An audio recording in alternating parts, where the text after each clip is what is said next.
With me now is Ambassador John Bolton. Ambassador, thanks for joining me. And I want to start, before getting into all the nitty-gritties of what the U.S. should do, what Israel should do, how to eradicate Hamas, I just want to stop and say you were a very controversial figure in the Trump administration and in the immediate aftermath, but it seems that you were entirely correct about Iran. Well, it's unfortunate, but I think the threat that Iran poses that we've been worried about on the U.S. side for Iran's support for terrorism and its pursuit of nuclear weapons has continued unabated. And after nearly 3 years of the Biden administration trying and failing in its effort to get back into the 2015 Iran nuclear deal and its very naive belief that through negotiation you could get Iran back into the civilized world, we've seen, sadly, on October the 7th and thereafter, what kinds of people Iran associates with and how they do business. They remain the world's largest state sponsor of terrorism, and we've just seen that unleashed against Israel. That is a narrative the Biden administration simply will not accept.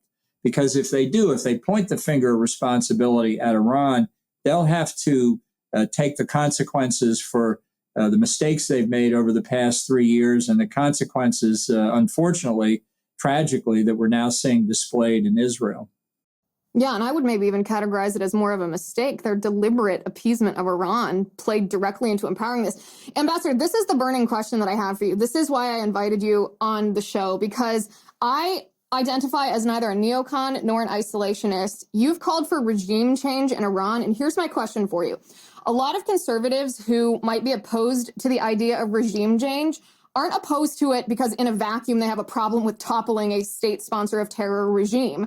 They're opposed to it because of the consequences that we've seen in recent history, whether it was in Libya, whether it was in Iraq, that it begot these forever wars, these vacuums where terrorism was able to thrive.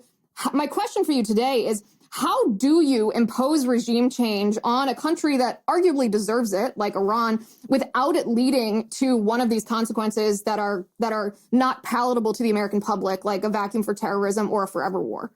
Right. Well, let me just take one second here on this question of neoconservatism. I'm not a neocon, and for those whose memory doesn't run back this far, the term neoconservative came up at the beginning of the Reagan administration, and it was defined as a liberal who has been mugged by reality.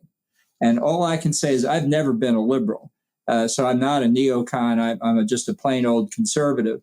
The case of Iran is a good example of a direct threat to the United States, both through Iran's pursuit of nuclear weapons and its support for terrorism. It was Ronald Reagan who put Iran on the list of state sponsors of terrorism in 1987, the first country we named under that authority. And it's the fact that ever since 1979, when the Islamic Revolution took power in Iran, one of the first things they did was seize American diplomats as hostages, leading to one of the worst crises of the Carter administration, demonstrating his weakness and really helping very much to lead to Ronald Reagan's election. It's hard to imagine a regime worse than the ayatollahs taking power because of their pursuit of nuclear weapons, because of their regional and global support for international terrorism, and because of their repression of their own people. We've just passed the 1-year anniversary of the murder of Mahsa Amini for violating the Islamic dress codes. I think the regime in Tehran is weaker now than at any point since 1979.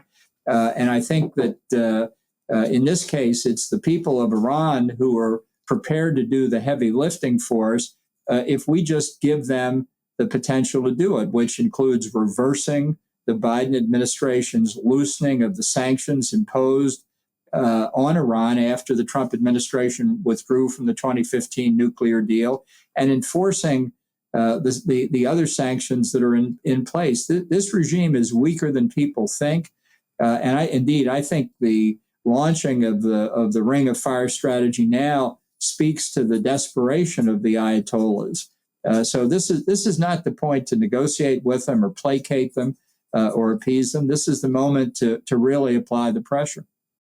So let me make sure I understand. So when you say that that regime change should be advocated for by American politicians, or that should be our policy, you're not advocating that we topple the regime, but that we enable the Iranian people to do it themselves, because they both have a palate for that. And the government itself is as weak as it's ever been. And there are ways that we can help them. Regime change doesn't mean American troops marching on their capital.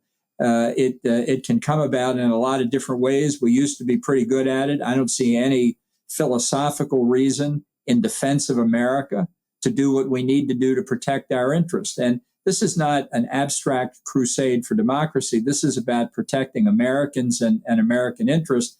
And I can't think of a better place to carry it out than in Iran, where the popularity of the regime has never been so low, where the conditions of the people, the possibility they see of getting past this rule by religious fanatics whose attitudes deal with the 9th or 10th century. I think the ground is fertile. They just need some assistance, and I don't think, frankly, either in the Trump administration or the Biden administration, we've done anything like what we should be doing to support them. Do you foresee, should something like that happen, should a regime change take place by the Iranian people with assistance from Western nations, would you foresee that meaning American troops on the ground in Iran, or for stability, for fighting? And if so, for how long? I don't see any need for American forces to go in. I think this is how it needs to be done in the circumstances of Iran as it currently stands. That's different from other countries.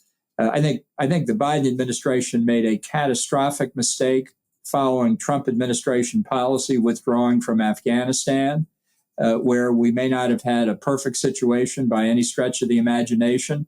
But I think everybody should take note. The American presence in Afghanistan accomplished the mission that we went in to do in part in 2001, which was to make sure America was never attacked again by terrorists based in Afghanistan. And as long as we were there, that held true. Now the Biden administration itself has testified that foreign terrorist fighters are going back into Afghanistan, and the terrorist threat emanating from there is increased again. I think the people of Iran are very sophisticated, very well educated. They know they could live a different kind of life. They just need help with this totalitarian government that's been oppressing them for over 40 years now.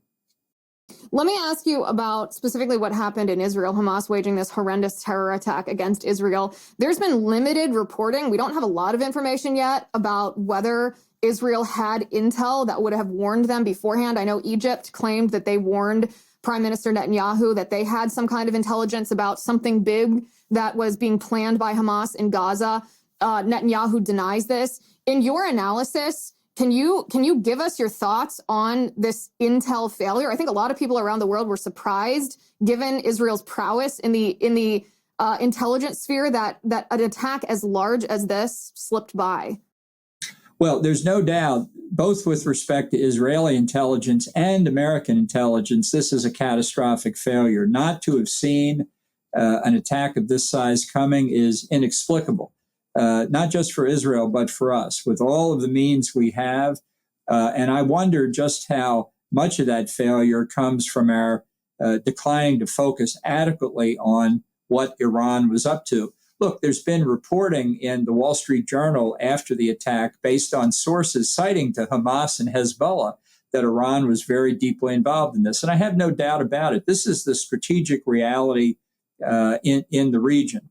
So when you hear after a catastrophe, a huge intelligence failure like this, people saying, well, I told them something was coming, you're going to need to examine it. There's got to be a complete, total, thorough forensic examination at some point of what went wrong.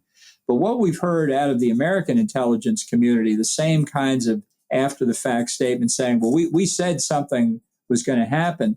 If you just say, and I'm paraphrasing, of course, but if you say, well, something's bad is going to happen in Gaza, well, no kidding. That could be true any day of any week of any month.